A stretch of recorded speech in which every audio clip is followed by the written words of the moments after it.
தலைவர் அவர்கள் பேசும்போது குறிப்பிட்டார். நான் அடிக்கடி சொல்லுவேன், தமிழகத்தில் இருக்கிற 8 கோடி பேரும் பாரத பிரதமர் நரேந்திர மோடி அவருடைய திட்டத்துடைய பயனாளிகள்.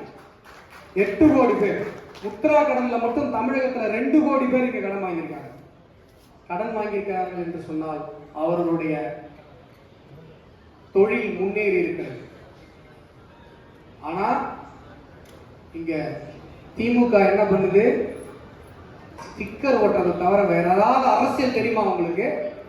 ரேஷன் கடையில 20 பேர் கொண்ட குடும்பம், 4 பேர் கொண்ட குடும்பத்திற்கு 20 கிலோ அரிசி தரப்படுகிறது. 20 கிலோவும் அந்த புண்ணியம் நரேந்திர மோடி அவர்கள் கொடுத்தது. 50 பிசாக்கு ஸ்டிக்கர் ஓட்டுற வேலையை ஸ்டாலின் பண்ணிட்டு இருக்காங்க. இங்க களத்தை பொறுத்தவரை எப்படி இருக்கின்றது நீங்க புரிஞ்சுக்கோங்க. மேல நரேந்திர மோடி மட்டும்தான், எதிரில் யாருமே கிடையாது.